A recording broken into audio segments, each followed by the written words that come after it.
Olá a todos, quero cumprimentá-los com a graça e a paz de nosso Senhor Jesus Cristo.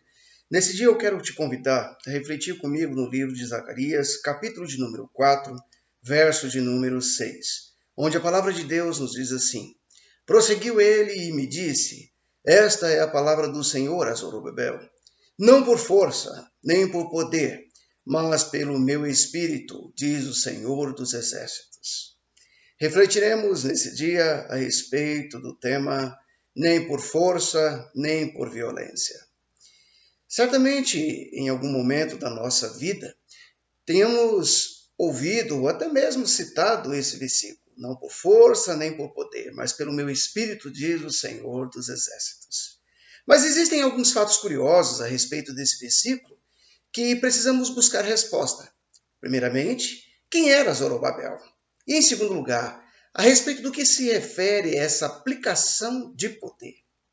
O livro de Zacarias não dá a resposta a respeito de Zorobabel, mas encontramos detalhes ao nos deparar com o livro de Esdras. E quando eu e você abrimos em Esdras capítulo de número 3, versos 2 e 3, nós observaremos então quais são esses detalhes relatados por Esdras. A palavra de Deus diz assim: Levantou-se Jesua, filho de Josadaque, e seus irmãos sacerdotes, e Zorobabel, filho de Sealtiel, e seus irmãos, e edificaram o altar de Deus, o altar de Deus, do Deus de Israel, para sobre eles oferecerem holocaustos. E como está escrito na lei de Moisés, homem de Deus, firmaram o altar, e sobre as suas bases, e ainda os que estavam sob o terror dos povos e de outras terras ofereceram sobre ele holocaustos ao Senhor, de manhã e à tarde.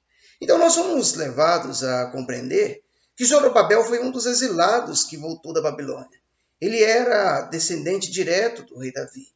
E esse homem, então, consequentemente, vem se tornar governador de Judá. Percebemos que, unido com o sacerdote Jesua, e outros líderes, Zorobabel ele estabelece a reconstrução do templo. E eles reconstruíram o altar e retornaram a oferecer sacrifícios a Deus e a celebrar festas ao Senhor nosso Deus, conforme foi ordenado por intermédio de Moisés na lei que o Senhor Deus deu a Moisés.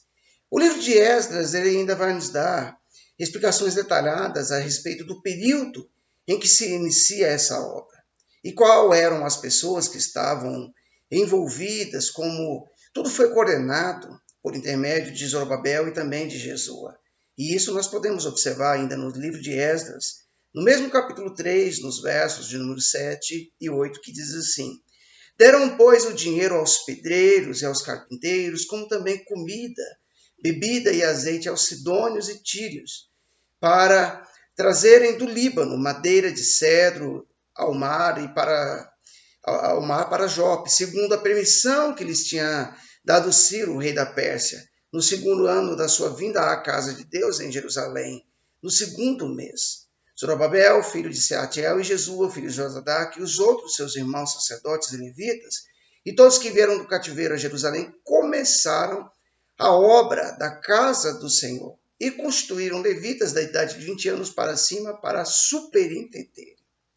Então, quando nos deparamos com a história do rei Davi, eu e você vamos perceber agora, na história desse outro homem, um detalhe que vai nos levar à compreensão do segundo ponto a ser tratado.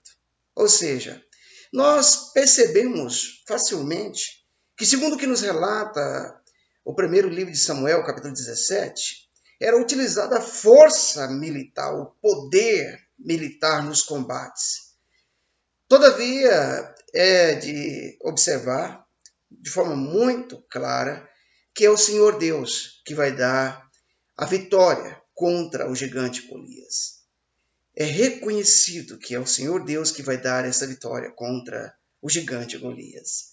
E ao observar isso, ao olhar para isso, ao olhar para o contexto que Davi se encontrava, diferentemente do contexto em que Zorobabel se encontra, nós podemos perceber que Zorobabel está vivendo um momento de enfrentamento. Zorobabel teria enfrentamentos semelhantes aos nossos. E o texto sagrado, ele vai nos mostrar que Zorobabel, no livro de Zacarias, evidentemente, ele teria uma montanha para ser enfrentada. Muitas vezes eu e você temos essas montanhas de problemas para enfrentarmos também.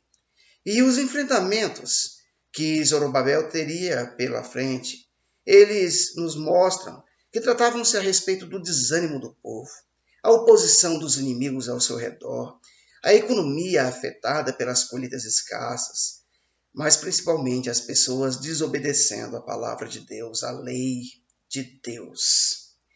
Então, eu e você podemos perceber que tudo isso, vivido por Zorobabel, tem a ver com o contexto em que eu e você estamos vivendo. Tudo isso nos leva a compreender, a entender que é por meio da ação do Espírito Santo que nós vamos ter o poder que pode trazer a solução. E quando então nós olhamos para o livro de Atos dos Apóstolos, nós podemos perceber claramente do que se tratava esse poder prometido pelo Senhor. Observe comigo em Atos 1:8 essa promessa. Mas recebereis poder ao descer sobre vós o Espírito Santo, e sereis minhas testemunhas, tanto em Jerusalém como em toda a Judéia e Samaria e até os confins da terra. Mas olhando para o mesmo livro de Atos, no capítulo de número 4, a partir dos versos 23 a 31, que nós podemos notar e destacar alguns fatos da demonstração da aplicação desse poder no meio do povo de Deus, no meio dessa igreja que ora, e que eu e você possamos olhar para isso como inspiração e possamos aplicá-la em nossa vida. Então, observe você o que acontece desde a prisão dos apóstolos, a sua soltura e qual é a reação dessa igreja, qual é a aplicação desse poder. Uma vez soltos, procuraram os irmãos e lhe contaram quantas coisas lhe haviam dito os principais sacerdotes e os anciãos. Ouvindo isto, unânimes, levantaram a voz a Deus e disseram: Tu, soberano Senhor, que fizeste o céu, a terra, o mar e tudo que neles há, que disseste por intermédio do Espírito Santo, por boca de Davi, nosso pai, teu servo, porque se enfurecem os gentios e os povos imaginam coisas vãs. Levantaram-se os reis da terra e as autoridades e juntaram-se a uma contra o Senhor e contra o seu ungido, porque verdadeiramente se ajuntaram nessa cidade contra o teu santo servo Jesus, ao qual ungiste, e Herodes e Pôncio Pilatos com gentios e gente de Israel para fazerem tudo o que a sua mão e o seu propósito predeterminaram. Agora, Senhor, olha para as suas ameaças e concede aos teus servos que anunciem com toda a intrepidez a tua palavra, enquanto estendes a mão para fazer curas, sinais e prodígios por intermédio do nome do teu santo servo Jesus. Olha só, queridos, tendo eles orado, tremeu o lugar onde estavam reunidos. Todos ficaram cheios do Espírito Santo e com intrepidez anunciavam a palavra de Deus. Que eu e você possamos olhar para essa reflexão e que nós possamos entender que não é por força nem por violência, mas é pelo Espírito Santo de Deus. Que Deus nos abençoe.